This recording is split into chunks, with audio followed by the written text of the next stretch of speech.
Bon, bonjour. Donc à Bonjour. 2 jours de ce match contre Dijon. Déjà peut-être revenir sur les 2 derniers matchs, même si je pense qu'il n'y avait pas forcément une obligation de résultat. Qu'est-ce que vous en avez pensé de ces matchs contre Paris et Lyon, avec donc une défaite 2-0 contre Paris et 6-0 contre Lyon.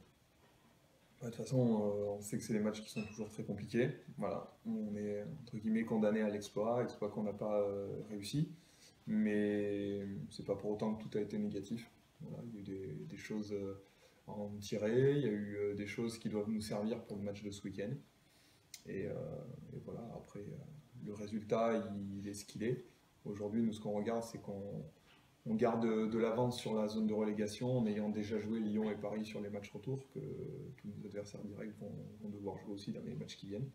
Donc c'est important pour nous de prendre les points dans les matchs qui vont venir pour justement agrandir cette avance sur la zone de relégation et puis recoller avec le milieu de tableau qui est l'objectif qui nous intéresse. Ouais, les défaites de Lille et Metz ont fait du bien. Ça permet de garder l'avance sur les relégables, quoi. C'est forcément, je dirais, des résultats qui sont positifs pour nous, parce que ça nous évite de se mettre dans le rouge, d'avoir le couteau sous la gorge, et voilà, la victoire de Rodez à Lille, ça a forcément été un résultat un peu surprise, mais positif pour nous. Là, il y a un peu un double objectif de garder de l'avance sur la zone rouge et aussi de rester collé à la quatrième, cinquième place. Oui, oui, oui, bien sûr. Déjà, c'est quand même notre premier objectif, le maintien. Donc, bien sûr que c'est prendre de l'air sur ces équipes. Et puis, au final, si on gagne des points, on sait que c'est serré autant vers le bas que vers le haut. Donc, c'est de venir grappiller des places au fur et à mesure des futurs matchs. C'est un match qui s'annonce ouvert. C'est un match voilà, où il va falloir être très très bon, parce qu'on a eu beaucoup de difficultés sur le match aller. C'est une équipe qui nous avait été supérieure dans beaucoup de compartiments du jeu, qui avait mérité son résultat. Euh, Nous, voilà, on avait un effectif qui était différent à ce moment-là. On n'a pas fait un grand match non plus, donc il va falloir mettre beaucoup d'ingrédients différents pour aller prendre les points. Mais oui, c'est un match qui reste ouvert. C'est un sentiment de revanche un petit peu quand même, après le match aller. Clairement, hein, clairement, je pense que c'est de revanche et puis d'orgueil, parce qu'aujourd'hui, on ne peut pas accepter euh, qu'il y ait 3-0, quel que soit l'adversaire. Je dirais quand bien même ce serait Paris ou Lyon, on a quand même toujours l'intention de faire mieux qu'au match aller. Et puis voilà, contre un adversaire direct qui plus est un promu, même si je dirais, il a promu que le nom au vu de son effectif et de la qualité qu'il a, on ne peut pas accepter que voilà, il y ait 3 buts d'écart comme ça entre deux équipes qui sont censées jouer le même type d'objectif. Est-ce que c'était le match le plus décevant de la première phase? Bonne question. Ça n'a pas fait partie des plus grands matchs, ça c'est une certitude. Après, pour moi, le plus décevant, ça avait été le Paris FC. Euh, voilà, ici à domicile. Après, c'était une période où je dirais on avait pas mal de blessures, donc ça rendait les choses compliquées et les prestations n'étaient pas bonnes et il n'y avait pas de résultat au bout. C'est vrai que des fois, il y a eu des matchs qui ont été un peu plus compliqués dans le contenu, par exemple comme Metz ou Bordeaux, mais quand au final il y a une issue positive, euh, ça reste quand même satisfaisant. Là, quand il n'y a pas grand-chose dans le contenu et qu'en plus il y a un score qui est assez valorisant pour l'adversaire, enfin valorisant, euh, on vous dit, hein, le 3-0 était mérité, mais en tout cas qui est censé nous mettre une bonne claque, forcément il y a un sentiment de revanche. Et justement, au niveau des blessés, est-ce qu'il y a des retours? Il y avait pas mal de blessés déjà la semaine dernière. Euh, des retours, je dirais, on en a depuis quelques matchs. Hein. De toute façon, depuis le match de Guingamp, on arrive à peu près à aligner un effectif correct. Donc voilà, on est dans cette continuité-là. Voilà, surtout la période qui avait suivi le match aller contre Paris, le match de Montpellier, même notamment, on avait pas mal de bobos, jusque quasiment au match de Lille chez nous. Donc voilà, il y avait pas mal d'absences continuelles. Là, aujourd'hui, dans l'effectif, on va juste avoir le retour de Couturier qui a été suspendu la semaine dernière. Mais sinon, il n'y a pas de. Donc Aurélie Rouget est toujours indisponible. Non, parce qu'elle était dans le groupe la semaine dernière. C'est vrai qu'au dernier moment, elle n'a pas pu D'accord. jouer le match, mais non, non, elle a pu s'entraîner normalement cette semaine. Ok. Là, il va falloir certainement être un petit peu meilleur offensivement. Là, vous avez la plus mauvaise attaque, égalité avec plusieurs autres équipes. Mm. Qu'est-ce qui fait que ça fonctionne moins bien? selon toi, cette année? Je laisse Emma pour commencer. Après, on sait déjà, comment dire, que c'est difficile. Déjà, avant de parler d'attaque, c'est défensivement. On sait que ça va être un match qui va être costaud, donc à nous déjà de ne pas prendre de but, ça sera déjà un bon point. Ensuite, offensivement, c'est le collectif qui doit continuer à travailler. C'est dur de marquer un but, on le sait. Maintenant, voilà, c'est trouver les bonnes passes au bon moment, le bon geste technique, et c'est ça qui fera la différence pour marquer des buts ce week-end. Défensivement, si on enlève les matchs de Paris et de Lyon, c'est plutôt solide quand même dans l'ensemble? C'est plutôt solide dans l'ensemble. Voilà, à part bien sûr ce match à Dijon aussi, voilà, on avait vu s'effondrer à un moment, et c'est pas parce prend un but que tout doit s'effondrer derrière et qu'on doit oublier notre lignée, on va dire. Donc voilà, c'est vraiment rester compact et solide, et après on fera le travail ensemble pour aller chercher cette victoire. C'est aussi ton sentiment de d'abord être bien solide avant de penser à... C'est exactement ce qu'on avait dit aux filles à la mi-temps contre Bordeaux. C'est-à-dire que voilà, c'est plus facile de gagner 1-0 que de 1 ou 3-2. On sait qu'effectivement, on manque de réalisme aujourd'hui. Je ne pense pas que ce soit une question de talent, c'est plus une question de confiance, de réalisme. Donc aujourd'hui, quand on a des difficultés à marquer, il faut d'abord savoir bien défendre. On ne pourra que bien attaquer en défendant d'abord bien.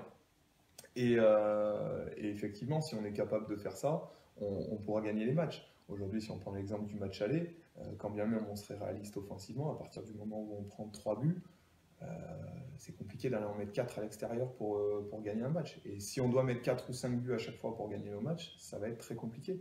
Et même si défensivement il y a du mieux, il faut qu'on apprenne, je dirais, à être plus régulier dans nos performances défensives pour réussir à faire plus de clean sheet sur des matchs à notre portée, parce qu'il y a eu quand même beaucoup de matchs où on a fait 1-1, on gagne 3-1, on fait 6, mais des matchs qu'on n'a pas pris de but finalement, à part Bordeaux et Metz, il n'y en a pas eu. Donc sur 14 matchs, c'est pas suffisant. Enfin, ça a souvent été un but encaissé dans les...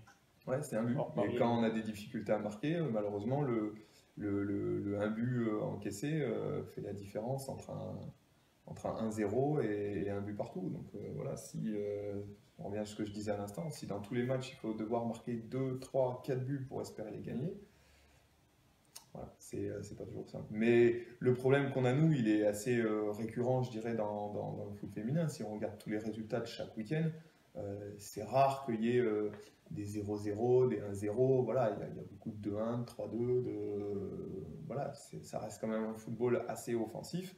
Et c'est rare qu'un match se finisse par 0-0. C'est un football dans lequel il y a beaucoup de buts. Tu t'attends à quel genre d'opposition de Lille? De Dijon, pardon. De Dijon,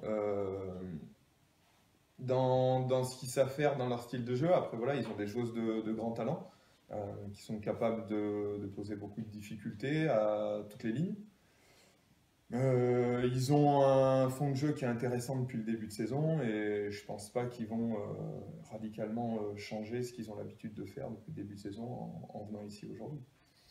Donc, je m'attends à un match voilà, où c'est pas une équipe qui balance, qui pose le jeu, qui cherche certaines joueuses dans le cœur du jeu qui sont très efficaces. Ils ont un potentiel offensif qui est aussi extrêmement intéressant. Et je pense qu'ils vont appuyer sur ces qualités de jeu qu'ils ont depuis le début de saison pour essayer de venir faire un résultat ici.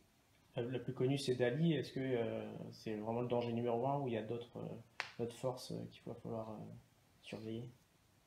Il y en a d'autres. Voilà, maintenant Dali, effectivement, un atout offensif extrêmement important et extrêmement utilisé dans l'animation de Dijon.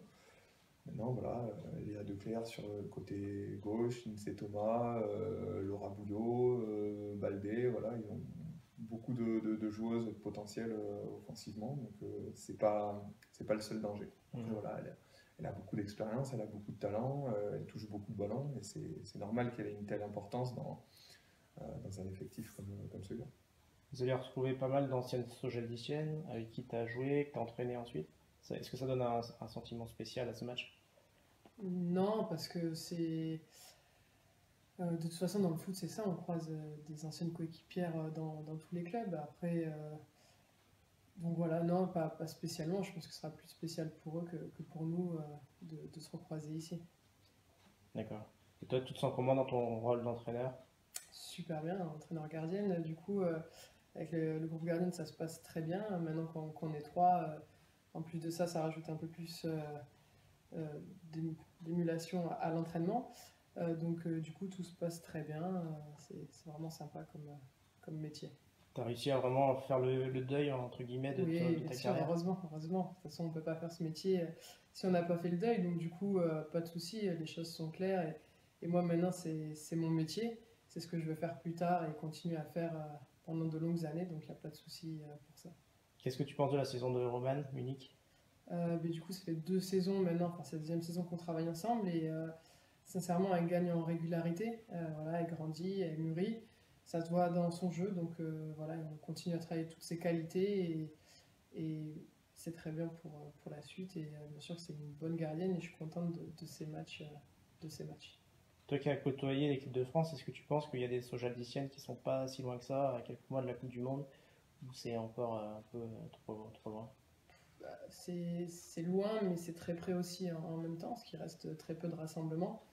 Bien sûr qu'il peut y en avoir. On est une équipe et un effectif qui a fini 5e la saison dernière. C'est pas un hasard, c'est pas en claquant des doigts que ça arrivait. Donc, du coup, bien sûr qu'il peut y en avoir.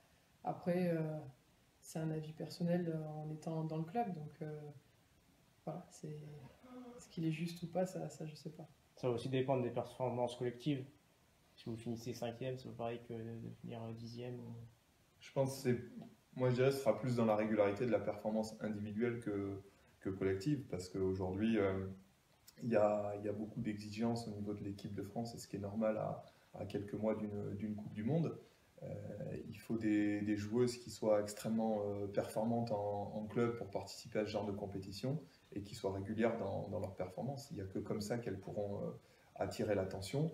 Et aujourd'hui, est-ce que les filles répondent aux attentes de la sélectionneur? Est-ce qu'elles voient la régularité de performance ou pas? Il y a qu'elle qui peut répondre à ça par rapport à son niveau d'attente, son niveau d'exigence. Nous, ce qu'on sait, c'est qu'on travaille au quotidien pour essayer de les faire progresser, pour les mettre dans les meilleures dispositions, pour qu'elles aient la chance de peut-être pouvoir être un jour appelées. Et bien, si elles le sont, tant mieux. Si elles ne le sont pas, c'est qu'il y aura encore des axes de progression à avoir. Et voilà, mais nous, on ne travaille pas au quotidien en se disant il faut qu'elle aille en équipe de France. Et pour les joueuses en elles-mêmes, ce n'est pas un aboutissement de se dire tiens, ma saison, elle sera réussie ou ratée si je vais ou si je ne vais pas en équipe de France. Voilà, la Coupe du Monde, elle arrive. Pour l'instant, nous, ce qui est sûr, c'est qu'on a d'autres priorités, d'autres objectifs à court terme dont on va devoir sérieusement s'occuper avant de penser à la Coupe du Monde. On sera les premiers derrière l'équipe de France à partir du 7 juin.